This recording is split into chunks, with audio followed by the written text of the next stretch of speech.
Hello everyone. So आज चाहिँ म रेडी भएर जान्दैछु घर, किनभने आज सन्डे हो। म चाहिँ हेलो गाइस, आजको मेरो दिन चाहिँ मैले चाहिँ यस्तो घुम्छु भनेर सोचेको थिएँ, तर के गर्नु, घरको ठुलो छोरी भएर यस्तै हो। अस्ति बहिनीलाई हस्पिटल लानु, आज भाइ। सो मेरो भाइको चाहिँ यहाँनिर आँखामा यस्तो भइरहेको छ हो, लडेछ स्कुलमा, त्यही भएर चाहिँ आज उसलाई हस्पिटल लाँदैछु हो।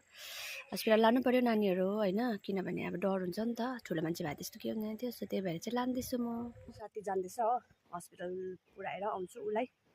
चाहिँ म खासमा मन्दिर जान्छु भनेर सोचेको थिएँ हो। सो गाइजहरू त्यस्तै हो, सोचेको जस्तो केही हुँदैन। आज चाहिँ ऊ पनि राम्रो भइरहेछ। ऊ चाहिँ मन्दिर जानुको लागि, खासमा चाहिँ म चाहिँ उसँग मन्दिर जान्छु भनेर सोचेको थिएँ होइन, तर ऊ भाइले यस्तो गरिहालेछ हो, लडिहालेछ। सो हस्पिटल त लानै पर्यो होइन। सो त्यही भएर चाहिँ अब लाँदैछु। मैले चाहिँ के भन्छु अरे भन्दैन, मेरो डायलग चाहिँ के अरे, मेन डायलग चाहिँ के भन्दाखेरि कस्तो स्टाइलले भन्छ अरे, सो मेरो खिल्ली हिँड्नु नि। के भन्ने अरे मम्मी, मम्मीले भनेको सेम छ अरे आस्था। सो अब हामी चाहिँ फर्केको हस्पिटलबाट, स्कुलमा साथीहरू मेरो भाइ।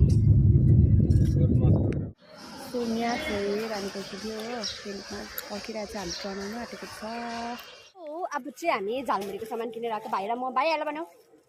हेलो। अब हामी चाहिँ झालमुरी किनेर आएको, मेरो चाहिँ यहाँ माथि राख्नु छ स्कुटी हो।